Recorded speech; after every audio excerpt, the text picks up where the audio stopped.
Xin Chao, what's up everybody? How we doing? We're on Windway on a Thursday night. It's about 10 p.m. I'm on my 5th video of the day. I'm grinding again since I'm feeling 100%. I'm sober, I'm not smoking. I feel probably the best I have in years. So life's going great. In this video, this has been going viral in Thailand a lot.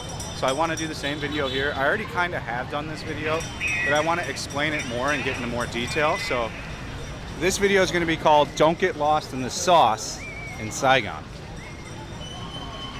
So this is a common thing that happens here. Very, very much so.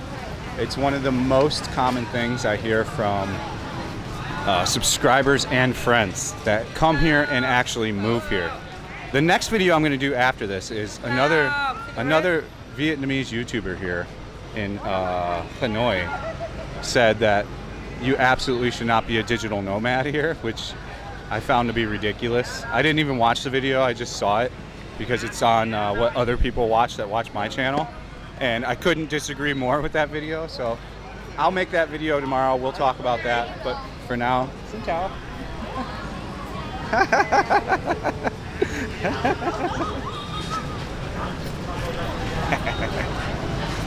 Too tight.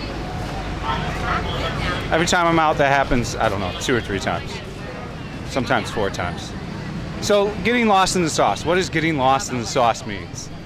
It means maybe if you're a partier and you decide to move here and you decide that you're going to come party here too, a lot of dudes make fatal mistakes. The first mistake a lot of dudes do is they get stuck back here. They go to Bitexiko bars. Now these guys I met, I don't know if they're watching, these American guys I met when I was doing the food festival, they told me a story of their first night. They were walking around here and the lady bar dragged them in. You know, a bunch of hot chicks. They're like, yeah, 10 hot chicks dragged us in. We'd never seen anything like it. And they had been to Thailand and stuff too, which kind of surprised me because kind of the same thing happens there. I think he had even been to Cambodia, which that definitely happens there, depending or not if you found the red light district there in Phnom Penh. But they got taken into the bar and they didn't know what was going on. They had a few beers, they bought a few of the ladies' drinks, and then the girl started ringing the bell. And they rang the bell like 3 times. So long story short, after a half hour being there, their bill was like $400. And they didn't want to pay and they tried to throw a fit, but in good Vietnamese fashion, the bar threatened to bring in some, you know, some muscle. So eventually the guys paid, and it left kind of an initial first sour experience on their first day here. Now there's guys that willingly go in there over and over again and continuously do that. Now when we live stream and we go to these lady bars, I'm really on good behavior there. I'm not drinking much. We're going there because I want to show the stream hot chicks. Like, it's nothing more than that. And that's where my channel was built. When I used to be a Twitch streamer, we would pretty much always go into the Bitexiko bars and hang out with the girls there and like interview them. And that's how it went.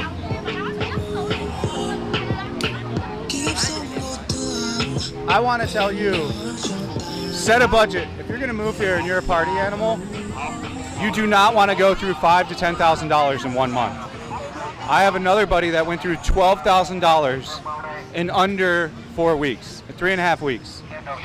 He moved here with like 30 grand, and he blew through the 30 grand in 2.5 months, and he had to leave. His plan was to stay here for a year off that 30 grand, which would have been very possible. Like, his rent for his apartment was $350, $400, but he just went out every night and partied. And he wasn't calculating what he was spending, and he didn't care. Like, you know, if you go out and party every night and you're like heavily drinking and you're not paying attention, nearly every bar will rip you off. It's a thing that they do here. In their head, they're not even ripping you off. It's just like their business, you know? They see a drunk guy that's overly drunk and they're like, sure, why not? So, I mean, you have to watch your stuff.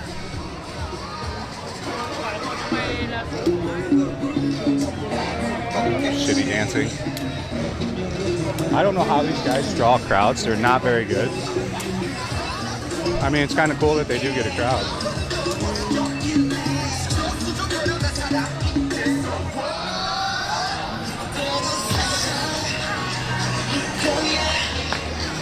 skip past the music. What I would do, if you know you're a party animal, the one thing that a lot of the guys have met, so I met like 10 dudes that have all kind of burned out and got lost in the sauce and had to leave early. Plan a budget and don't take all your credit cards with you. That is the simplest way. That is the way that all of these guys could have. Ciao. Hello. That is the way that all these guys could have prevented themselves from losing a bunch of money. Is they would go out and they would spend too much, but then they would have their credit cards. So once they hit whatever cash they took out, they would either just go take out more with their ATM card or with their credit card. Now the way I would do it, and the way I figured it out after about 3 months. Now I did spend a lot of money my first few months, I'm not gonna lie. I got lost in the sauce. I got lost in the sauce hard. So this isn't just coming from other people's experience, this is coming from Papa's experience too. And Papa got real lost in the sauce his first 3 months here. I probably spent $3,000 my first month, maybe $3,000 my second month, and probably $4,000 my third month. And then after my third month, I'm like, shit, this is way too much. I've got to stop this. I'm blowing money. Granted, I was having a great time, but I was just spending money like it was water. And I'm like, this has got to stop. I've got to figure out a way to make sure I only spend what I go out with. So what I started doing is on the weekend, if I went out, I would only take, 5 million dong with me. And then guess what? I would leave all my debit cards and credit cards at home.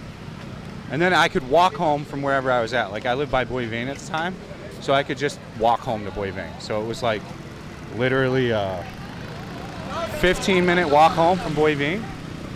So once I would run out of money, once my 2 million was gone, I would just be done for the night. Sometimes I would take 5 million, and once the 5 million was gone, I'd be done, and then I'd go home. Now what that made me start to do after a while was really conserve my money. It made me start to not be frivolous with my money every time I was out. Hello. It made me not be frivolous with my money when I would go out. So like I would pace myself out. Instead of getting whatever I wanted to drink as fast as I could and doing a bunch of balloons, I would pace myself out. So quickly, after 3 months, within 6 months, I had it down to a science. I was spending at tops 2 million on a night out, like on a weekend. And then the best thing you can do after that is get yourself a girlfriend. And after I met Wynn, that completely changed, like I went from going out Monday through Sunday, pretty much, to only going out Fridays and Saturdays. And now I don't even go out at all. I do go out for the live streams, but that's not really, we're not going out and partying. The last time we've even been drunk on stream has been ages ago, October in Korea. So it's been quite a while since we've even gotten anywhere close to drunk on stream, and we probably won't ever really get drunk on stream again. That's not going to be the focus of live streaming anymore. I can make just as much money by just being me and walking around. So that's what we're going to do. So yeah, plan a budget, stick to the budget. Don't take a bunch of credit cards with you. Don't take a bunch of debit cards. You can take one emergency credit card with you if you want to. And then even if you want to take like 6 million in cash, make sure you only have like 3 million out to spend and then hide the rest of it. Now, if you're on a vacation, it's even worse. I've met dudes that have spent $10,000 in 30 days here. Literally $10,000. One of my good buddies that was a subscriber, now a good friend, when I first met him when he came here, he bought a friend that spent like north of 15, 20 grand. The dude was insane. Granted, this guy was a supposed millionaire, but the way he kept calling himself a millionaire and talking about how rich he was probably made me think he was 100,000 there or 200,000, maybe 250K a year air, not a millionaire. But that guy was wild, dude. He was going to like lady bars every night, buying out the entire bar.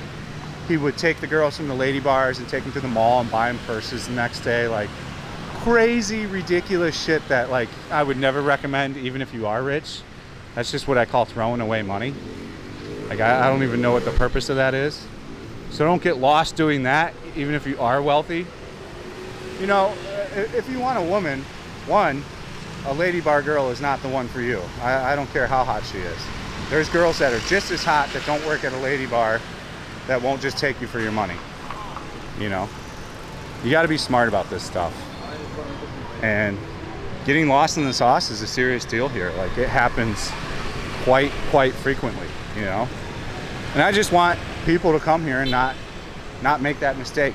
So this is just like a warning to all the homies out there. Be smart. Don't blow through all your money. Even if you got a lot of money, I don't recommend blowing through all your money. I gotta change batteries. All right, Mokefoot. All right, before we get back into it, this is the quail egg and rice paper and like papaya. It's very popular. Xin chào. Hello. Yeah, this is hello. Hello. So they're peeling their own. They're helping her out. Probably peeling the egg and stuff too. Yeah. Moke.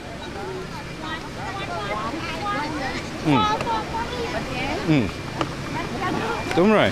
Rice paper. Rice paper and the quail egg and everything. She wants you to speak Vietnamese. I don't know how to say it. The name of this. What is it? Bánh tráng trộn. Bánh chay tô. Yeah. Bánh chay tô. One bánh tráng trộn. Moke. Bánh chay tô. Moke. Rice paper. Rice paper. And then it's with papaya too.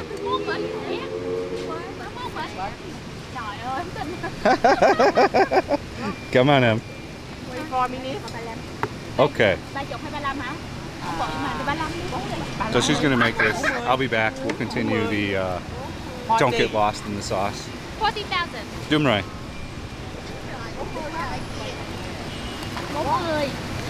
All right, we're back. That was pretty funny. I should have filmed it. One of the two college girls, the one college girl tried to hook me up with the other one and asked if I want second wife. That often happens. Pretty funny. I got one on camera a while back. I'll try to link that in the description because it's a funny interaction. Second wife. I can't remember the name of the video though. I think it's something called Famous TikToker. So yeah, getting lost in the sauce. So let's finish this out. So story time, story time, story time, story time. I have a friend here right now that I think he spent $15,000 in 2 months, and he's still here. He goes and does the visa run, but he doesn't really leave his apartment at all anymore. He's got a cheap $300 a month apartment off of Boivin, and he literally just stays inside. You know, he can't afford to really go and do anything, and he doesn't want to go back to America, which makes sense. So he's working online and he's saving back up his money. And it's been almost 2 months since he's gone out and done anything because he literally spent so much money so quickly, just raging and having a fun time. Granted, he had a super fun time. He's a super nice guy. He just blew through all of his money. He blew through like a 6-month amount of money within a 2-month period. I think he's almost at like 3 months of just hanging out at home and working online again and rebuilding his treasury, his stash of money. And then I think he's going to move on. I don't know where he's going to go. You know, Thailand is the place where a lot of people are going because the visa situation is just so much easier. You know, I don't know what's going to happen with the visa situation here, but I certainly don't think it's ever really going to be as easy as Thailand's. I think they might bring back the 90-day and the 6-month for Americans. We'll see. Time will tell. I am not absolutely positive on that yet. But I mean, I have more and more stories like that. And then I have tremendously smart friends here that planned out everything. They came in with a budget. You know, they had already watched my videos before they even came here and moved here. And they're happy, you know. They're not spending more. My one buddy spends like $600, $700 a month. You know, he cooks at home. He's got a cheap apartment too, $400. You know, if you're just a bachelor by yourself, you know, I always say it costs like, you know, my cost of living is still, I think, pretty accurate, around $2,000 a month. If you want a nice apartment, if you've got a girlfriend or a wife, and if you want to save money and invest into the future. I think you need to be making positive income of around $2,000 a month. I still think that is the budget that you should be setting yourself. And even if you get a cheap apartment for 400 bucks, still $2,000 a month. Because then that's more money you can invest in the other things.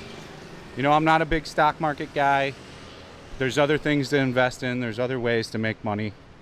So I would just start looking into that. You know, drop shipping's still a thing. You could get into copywriting.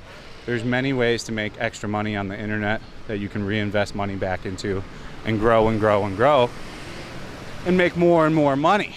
So it's just, I'm just putting a warning out there, guys. Do not get lost in the sauce. Make a budget for yourself. If you're only coming with a set amount of money and you know that's your set amount of money, especially set a budget. Say, for example, if you're setting 30 grand for a year or two, which is for 2 years, that's stretching. But if you're doing 30 grand for a year or a year and a half, if you budget that and you plan accordingly, so the Jeep tours are back on, as we can see, some expats in the back of the Jeeps. Yeah, they're all out. It's cool to see. All the tours are back out, the Vespa tours are back out, all that stuff. So just stick to your budget. Of course, there's going to be nights when you go out and you're going to go crazy and spend a little bit more. Just don't get into a habit of doing that. And if you find yourself getting in a habit of that, correct that behavior in a quick way. You know, don't get stuck doing that behavior continuously. You know, you don't want to get just caught up spending $1,000 every weekend. You know, it's not gonna go well. And then you're gonna have to leave early and go back home and go work a normie job or figure out a way to make more money. Plan that budget, follow that budget, and you'll be all right. That's how I look at it. So if you look at it that way too, things will be just fine for you. You won't have any problems. So all the lady bars are still, all the massage bars are still closed on the main part here. There's good old Pastoral Bar. Highly recommend Pastoral Bar if you're in the area. Tremendous bar, good service, great beers, great staff. Can't go wrong. Seven Bridges is another great bar over here if you want to go there. Both great bars if you want to go to them. I don't drink anymore, so we're not going to really see me in bars too much. It'll probably be quite a while before I'm back in a bar. I'm not itching to get back to a bar. So yeah, that's the Lost in the Sauce video. If you guys have anything to add in the comments, I forgot to tell you that before we started filming. But if you got anything to add to it, add it in the comment section. Let's hear what your thoughts are. Let's hear how you budget things, and let's go from there. So thank you for watching. Stay frosty. We'll see you on the next one. Peace out.